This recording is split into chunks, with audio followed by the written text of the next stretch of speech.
Hi and a warm welcome to Kite Builders, your YouTube channel from kite flyers for kite fighters. Today we are in the creative corner of our kite hobby.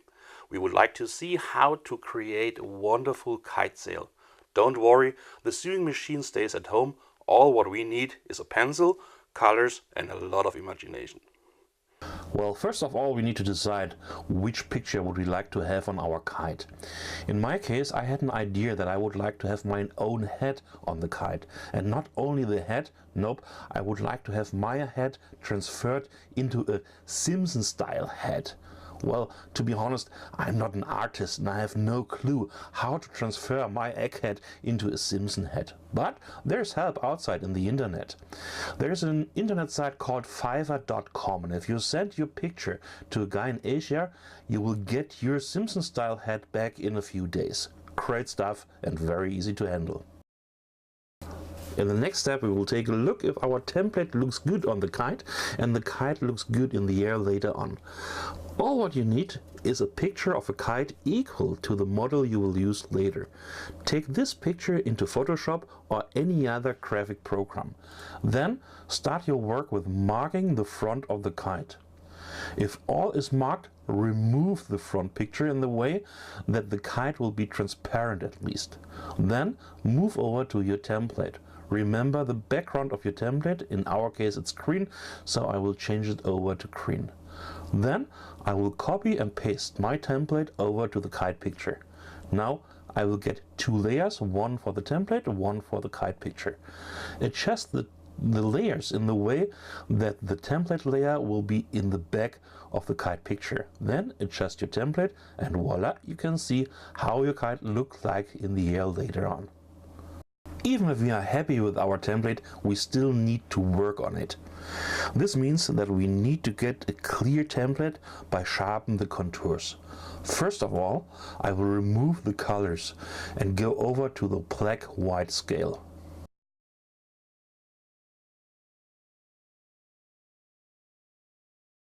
When having the black-white scale, I will remove all gray fields. At least I only have white and black colors left. Now let's get our template over to the kite, and there are several possibilities to get a picture over to a kite. I would like to talk about two of them. First of all, use a beamer. With help of a beamer, you can screen the pic to a wall or to a kite. And all what you need to do is take a pencil and then outline the contours on the kite. That's it. If you don't have a beamer, use your local printer. All you need to have is a program which scales your paperwork up to the size of the kite. Just take a look here. All I need to do is tell the program how big is my kite. So I set the measure mark up to my head, put the second one underneath, and then change the 200 millimeters to 1.15 centimeters, which is the height of my kite. Afterwards, the program automatically calculates on the size of the paper sheet. Here in Europe we have paper sheets of A4 and A3. A3 is bigger than A4, and you can see on the screen how the difference is between A3 and A4. At least just push the print button. You can still see how the bigger templates will be on the A4 or A3 paper, and then push print and your printer will make the rest for you.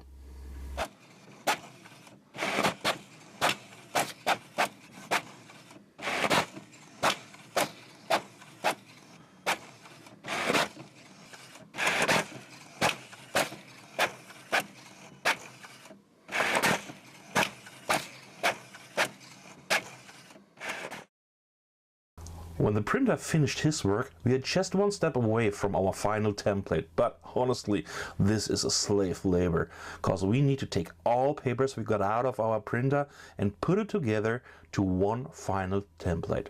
Enjoy!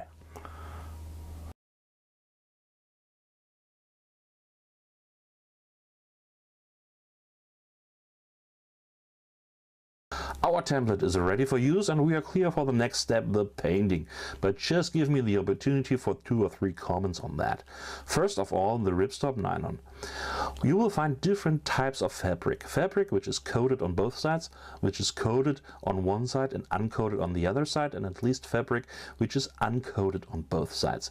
Principle, we can use all types of fabrics for painting, but we need to keep in mind the advantages and the disadvantages. Take a look on the right side of the picture here and you will find coated material. The advantage is very clear. Our line is very sharp and strange. This is due to the fact that we are painting on the coat and the painting has not the opportunity to penetrate the fabric. And exactly this is the disadvantage as well, because if we are not penetrating the fabric, from time to time our painting will peel off. On the other side, on the left side, you will find uncoated material. The advantage, the painting penetrates the fabric and it will not peel off anymore. The disadvantage, we will not get a sharp or strange line. Second comment, don't use the color as it comes out of the tube. It is way too thick. Better way, you will mix the color up with water and you need to taste how much water you will take. But take your time and paint 2, 3, maybe 4 times on the fabrics with the same color until you get a constant flat paint coloring. And at least, yes, from time to time I'm cheating. If I have a black line, I don't paint it. I take just a pen of it and make it with a pen. Now let's have a look on the pencil and talk about which pencil we should use for our project. Well, to be honest, this is totally up to you. If it is round or square, big or small, that's totally your choice. Just one thing, don't buy the cheap crap. That is an absolute no-go. Keep in mind, beside the color, the pencil is the most important tool for all of our work. So don't save on the wrong thing, buy good ones. And I prefer pencils with marten hair. The next question, choose the right color. And if you take a look on the market, there is a wide range of acrylic colors, cheap ones and more expensive ones. First of all, don't waste your money on cheap acrylic colors. They are not usable for our kites. The more expensive ones do have more pigments in the color, and this means that our color on the sale at least will be thinner than the cheap ones. So always use acrylic color with a high amount of pigments. What color do you need? Well, that's a kind of religion. I am very happy with 2 kinds of colors. The first one is the Aero Color Professional from Schminke, and the other one, very, very good stuff, is Amsterdam. Amsterdam you will find in 2 series, the Standard series and the so-called Expert or Artist series. And the Artist series is the one we would like to have for our kites. Within the Artist series you will find 3 different types of colors. And take a look in the tube and you will find a symbol like a square. The fully square means that this is a full color, fully no sunshine through. The second square with the half part in it means that it is half transparent. And the last one, the third one, that is the empty square, this means that this is transparent color. For our kites we will use transparent or half transparent color. Hooray! We are ready to paint on our piece of jewelry. But nope, I have a last comment for you. And this is regarding the fabric. Normally there is an amount of fat on the fabric, and to be honest, our acrylic color hates fat on the surface. So it will be a good idea that you will defat the surface before you paint on the kite.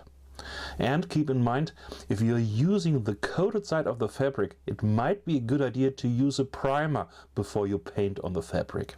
Okay, so let's start painting, and normally we start with the light colors and then moving on and getting darker and darker. But okay, honestly, this depends on the template and of the artist as well.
guys, we are ready with our painting. All we need to have now is a bit of patience, cause the sail need to dry. And then put the rod on it, bridle the kite up, and then out to the next kite field and put the kite up in the air. So have fun, enjoy it, and then see you on the next kite field. Bye!